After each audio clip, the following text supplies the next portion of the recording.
Dave Corn here. Welcome to my shop. Can you guess what I'm going to be doing today? That's right, sharpening a back saw. And of course, it's very important when sharpening a back saw that you can see the teeth, which is why I have these goofy glasses on, because these teeth are tiny and my eyes ain't what they used to be. So let's get started sharpening this old Jackson back saw. If you caught my last video, you saw me make one of these, and this is a nut driver specifically designed for the handles on back saws. It allows you to take the bolts off without damaging the bolts. So I've already taken the handle off of this saw, and I'm not just going to put it back on so you can see me take it off again. If you want to see this handle taken off using this nut driver, catch my last video. Fast forward to the end and you'll see me take the actual handle off the back saw. So this is our Jackson back saw, and it's in really good shape. I bought this at a Midwest Tool Collectors meeting in Spencer, Indiana back in March, and I think I paid like $25 for it. But it's a great saw, and you can see it says Jackson, warranted cast steel, USA. Now the Jackson is a second line saw made by Disston, and being a second line, it's not going to have the care and the fit and finish that a Disston would have. I'd say it's probably the same materials, but it just didn't get the fit and finish. And you can see that right on the edge here. This side looks great, but if you flip it over, they overground this, and that's kind of unsightly. I'm not going to mess with it. We're going to leave it as is. But other than that, the plate's in really good shape. It should be 2 1/4 inches. So if I check this, it's 2 1/4 inches. All the way down. So that tells me that the plate's not been sucked up into the back. And of course, it's straight, dead straight. I don't know if you can see that or not, but that is about as straight as you could ever get for a back saw. So it is cross-cut, 12 points per inch, and we're going to keep that. But we're going to sharpen it up and get it to where it'll cut like a dream. So this is the handle. The handle on the Jacksons were made of beech and not apple like the Distons. And a fun little fact about these is you always find these and there's varnish inside here, but never on the outside. That's because that's how it's supposed to be. Whenever Disston made these, they actually advertised that they have varnished edges and only the edges. So that should look like that. That's not a wear thing. That's how it actually came. And of course, here are the bolts. This being the bolt part here, or screw, I guess you could say, and this is the nut. And when I took these off, I didn't want to damage them, so I used my nut driver that lets you get inside that thin slot without damaging it. The first thing I want to do is I want to remove 100 years of grit, grime, and gunk off of the plate on this. To do that, I use simple green and a brass wire brush.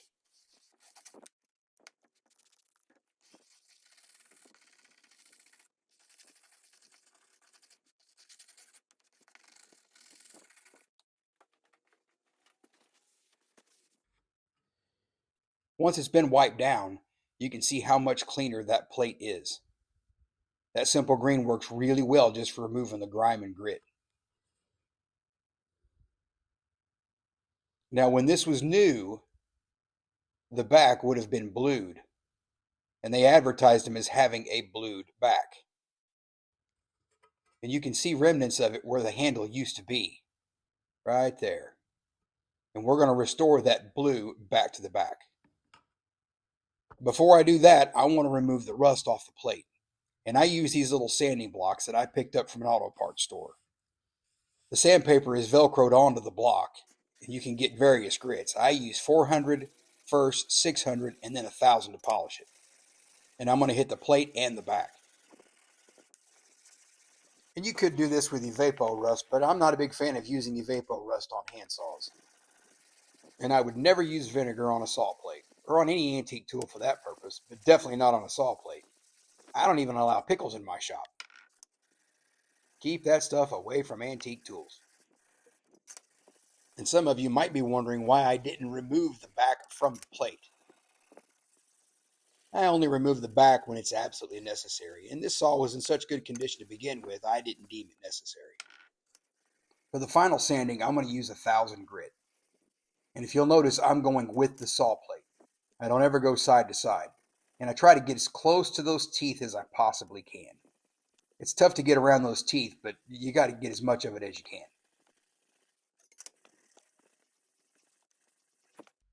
Once I'm done sanding it, I'll wipe the entire plate down with some denatured alcohol to remove all that oil. And that 1000 grit allows you to see a reflection in it, which can assist you in making square cuts. Doesn't have to be a mirror, but you do want to be able to see the board. The gun blue I use for these I picked up at a local sporting goods shop. And first thing I want to do is I want to sand that back with some 600 grit. I want to get down to as much bare metal as I can. I'm not trying to remove anything, I'm just trying to get it clean.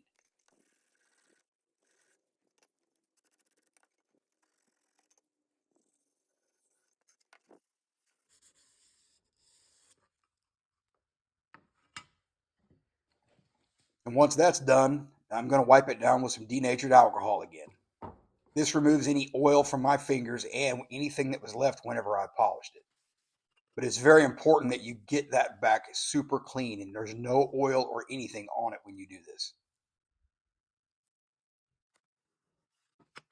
Now I don't want to get any of that blue on the plate, so here I'm putting some masking tape just up to the edge of where that back touches the plate. And I make sure it's sealed on there real good. Gun blue, if you don't know how it works, basically it's rust on purpose. Instead of it being red rust, it's black rust. It turns red iron oxide into black iron oxide. So essentially, you're putting a thin layer of rust onto a piece of steel. But this thin layer of rust protects it from your fingerprints and oils and stuff that would normally cause it to rust. And when you're applying gun blue, you basically got to work it into the metal. Some places it does better than others, and you constantly have to keep a clean rag and re-dip.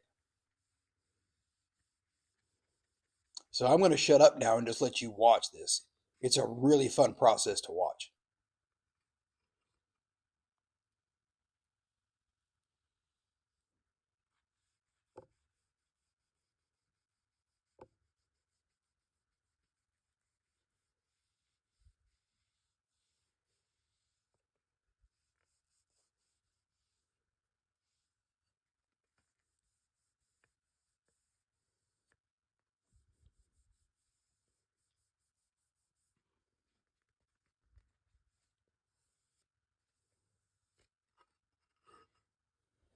And once I've given it a good coat and I like the way it looks, I let it air dry. And I let it sit wet like that for about 15 minutes. Once the gun blue has dried, I'm going to take the tape off to make sure I didn't get any of that blue on the plate. Now you can sand gun blue off pretty easy at this stage. So if I would have gotten some on the plate, all I would have had to have done was take some 1000 grit and touch up there and remove it. But we're looking pretty good on this one. Next, I'm going to spray anything that was blued with some oil, and I use WD-40. They do make some oil specifically made for gun blue, but WD-40 works perfectly fine on the saw. And you can see the result. It looks just like it did when it was new. And it actually goes from a blue to a more of a black after you apply the oil.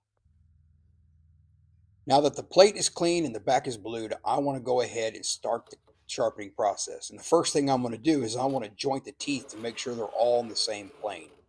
To do this, I use this saw joiner with a file in it. I don't use any force. I let the weight of the joiner and the file do the work. And essentially, this just makes sure all the teeth are on the same plane. Any tooth that's sticking up will show up as a shiny tip.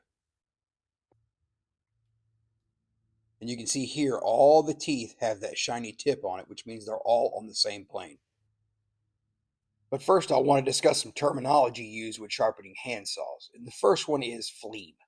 Fleam is basically the angle of the points perpendicular to the saw plate. For this crosscut saw, I'm going to make a fleam of 25 degrees. And because it's a crosscut, you have to file it from each side of the plate at that angle.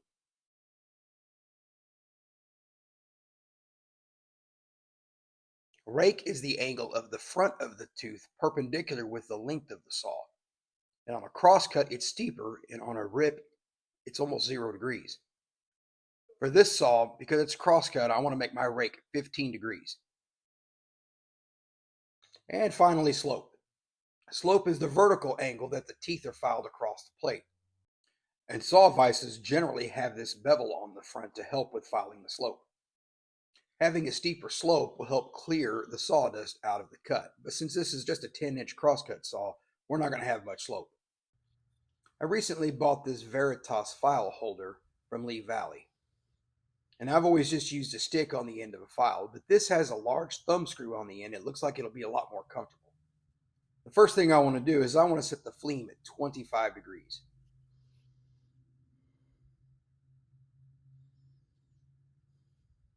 And then I'm going to flip it over and then set the rake at 15 degrees.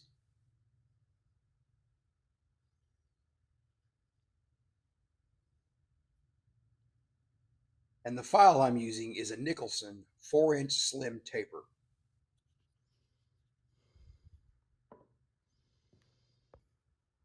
Since I'm filing this crosscut, when I run the file over the teeth, I'm going to have to skip a tooth. And then I'm going to do the same thing from the other side.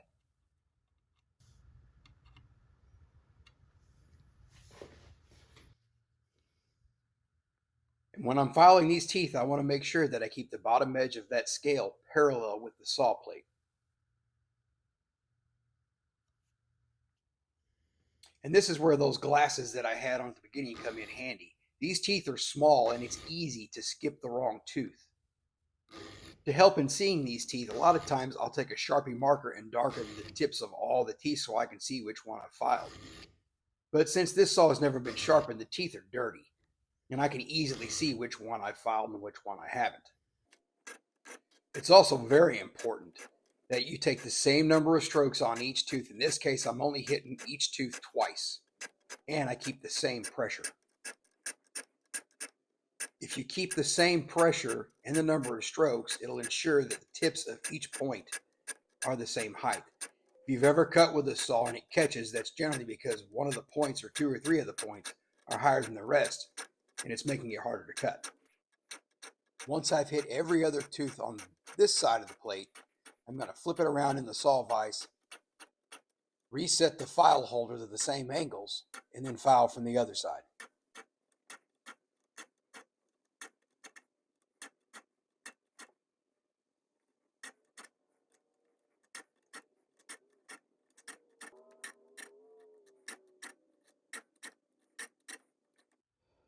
And if you've held the same pressure and the same number of strokes on each tooth, this is what it should look like. All the teeth should look the same.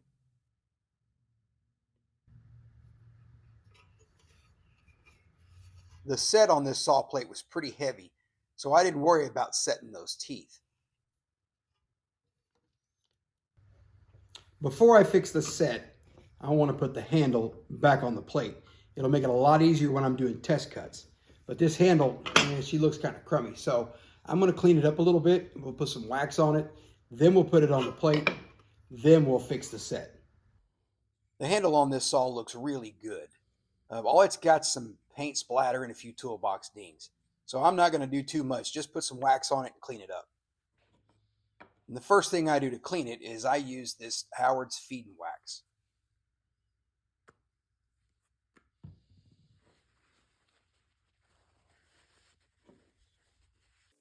I apply a liberal coat over the entire handle.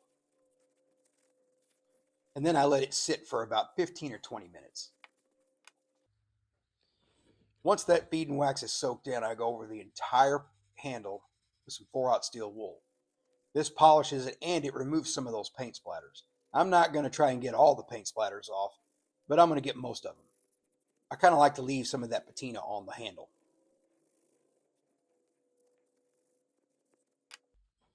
And once I'm happy with it, I'll just wipe it down with a cloth and remove most of that feed and wax off there.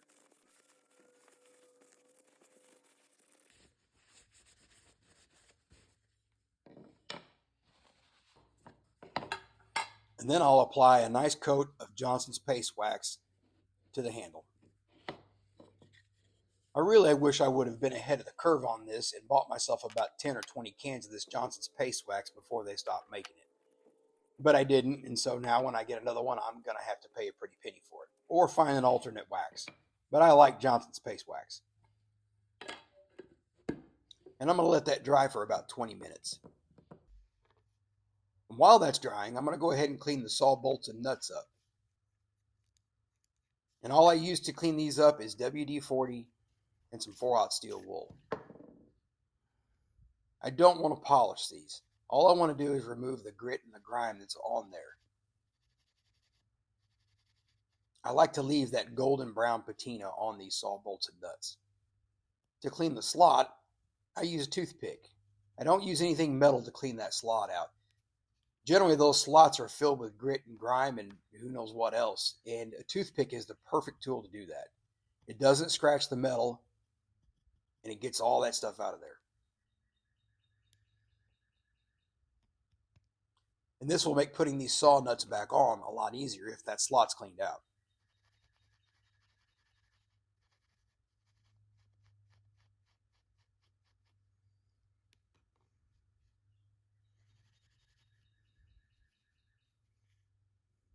I do the same thing to the medallion. Now this Jackson medallion doesn't say Disston anywhere on it, so they're a lot easier to clean. There's not as much lettering and things like that. But I use a toothpick as well, and I get inside those corners with a toothpick and get that grit and grime out of there.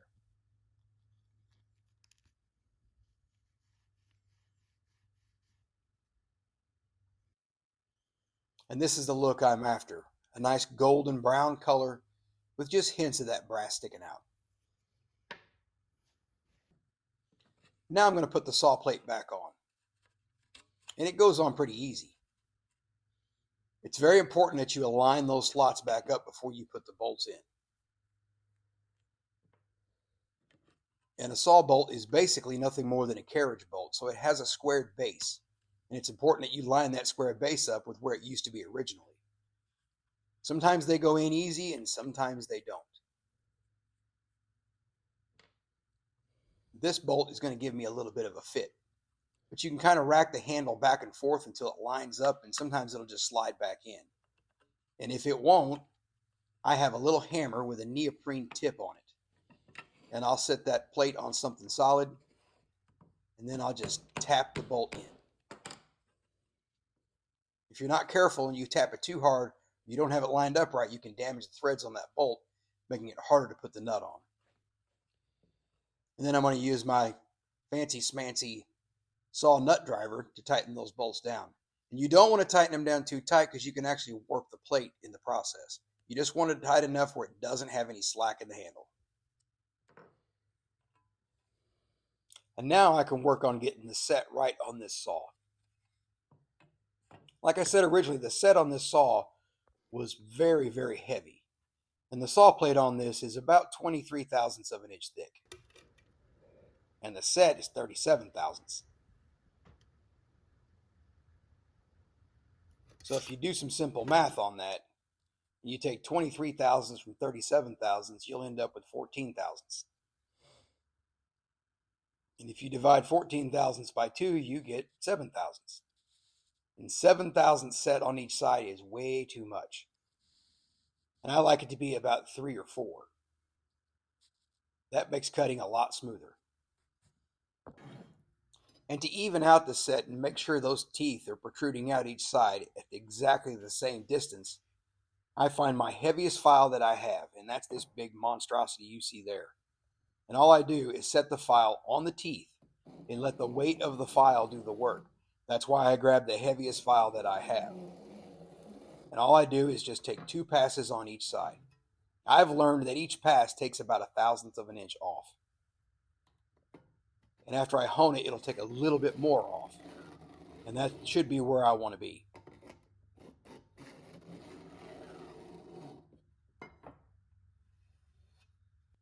And to hone those teeth, I use this old straight razor oil stone. This thing's hard as a rock. And it doesn't damage the stone when I hone the teeth. And of course I use oil when I do this. So all I do is spray a little bit of oil on the stone, move it around, and then I lay the plate on something flat. And then I go down each side 2 or 3 passes.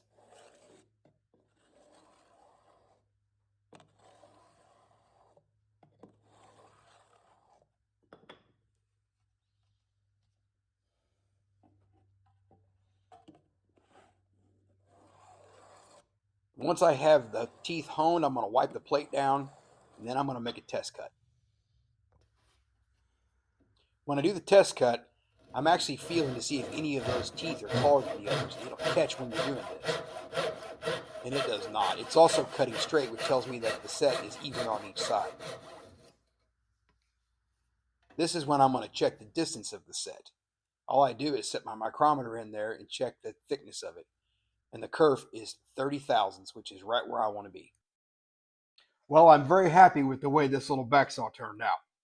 And I'm equally as happy with this Veritas file holder. It definitely makes sharpening a back saw, especially a crosscut, a lot easier. And of course, the ultimate test to see if you have sharpened a back saw, at least crosscut successfully, is of course the needle test. So we're going to give that a shot and see if I can get this needle to slide down the teeth of this back saw without falling off.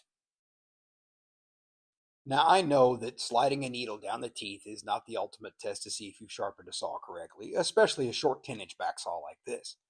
On a longer saw, it would definitely tell you if you did a better job, but it's fun to do. And I always liked watching Roy Underhill talk about sliding a needle down the teeth of a crosscut saw. And this one went down no problem. Comment, like, and subscribe if you like this video, and I'll make more. Thank you for watching, and I hope this video was helpful.